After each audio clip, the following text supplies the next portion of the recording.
Evermore marks Taylor Swift's second LP release of 2020, coming only 5 months after the critically acclaimed Folklore. In the same vein as what Taylor calls its sister record, Evermore sees Taylor fully embracing her singer-songwriter role and delivers on some heart-wrenching, strong lyrical moments, dealing with a wide range of aspects of life. How it differs from the previous record is in its overall, younger, lawless nature. So, to put it this way, Folklore seems more like the older, sentimental, hopeless romantic sibling, while Evermore, even though it is those things, it's less reserved and it offers a more chaotic and dark insight into this Folklore universe. So the best example for this is Nobody No Crime, the Haim collaboration, which is a track entirely dedicated to the fictitious murder of a cheating husband. I hope it's not autobiographical. Or I hope it is, I don't know. It is a wonderfully campy yet grim at the same time, in the vein of many classic country anthems done by women who are just fed up with men's bullshit.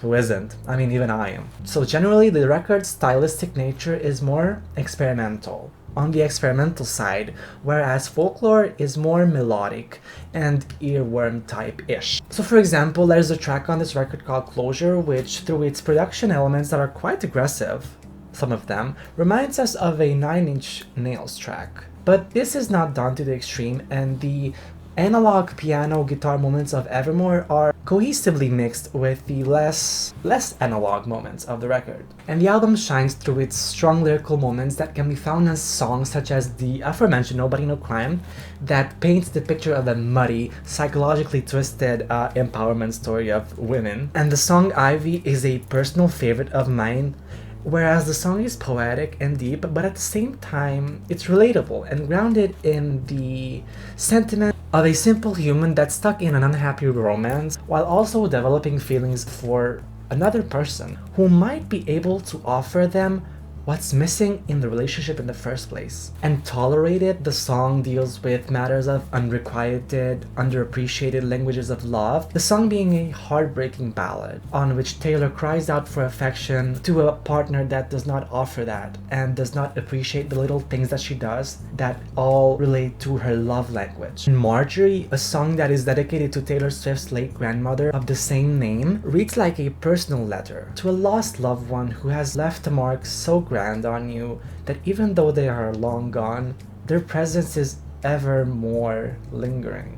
It is a track that tugs on your heartstrings, and especially because Taylor Swift has these soft, lullaby-ish vocals on the track, and also the production infuses vocals of Marjorie, her grandmother, and her opera singing that she did professionally near the end of the track on the outro, which is done like a somber siren song that makes you wanna cry. And also a strong moment on the record is Champagne Problems, which is a piano ballad about a woman refusing a proposal because of the town's presumptions and assumptions about her character.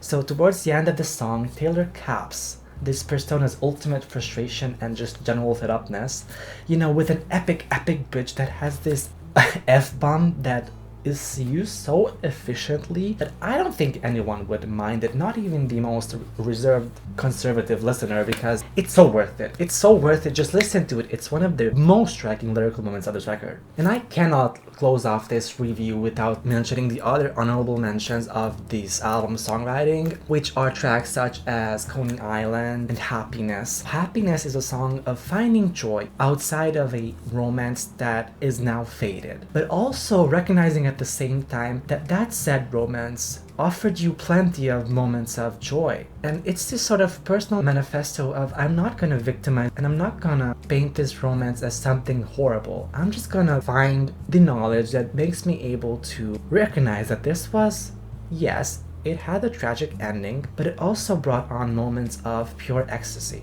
And Coney Island, the collaboration with The National, is a swan song of bygone, nostalgic love that just clicks with you on an emotional level instantly because of its powerful imagery and the sort of conversational aspect of this collaboration that is just phenomenal. And while Evermore is undoubtedly a solid record through and through because of its ample subject matter, complex world building, and the fiction storylines that just make you want to watch this record as a Netflix movie. It does have its drawbacks that, yes, they exist, but they do not drag down the record considerably. The first of these is the fact that it does not have as many striking lyrical moments that instantly click with you as Folklore did. The fact that it explores more deeper and darker subjects kind of makes up for it. And the other aspect, which greatly depends on your subjective taste, is the fact that Evermore is not an instant love, as Folklore might have been for many of you. So we can actually see this in the songwriting and the composition as well. It does not have that many hooks that, captivate you on the first listen. And you might leave this record thinking that Folklore is better if you enjoy the more melodic side of things, but that's okay because Taylor gave us both options. You have Folklore and you have Evermore, and you can choose which one you like best. They're not twins, they should be different, and I think Taylor did a great job at that. So overall, I would give Evermore an 8.25 out of 10. Thank you so much for watching my review. If you want to check out more movie, music, entertainment reviews on my channel, you can do so. I also have a couple interviews and song reactions. If you want to see more content, please like the video, subscribe to me if you would like to support me, and I will see you guys, hopefully, subscribe. Where is the button? I don't know. Okay, bye bye.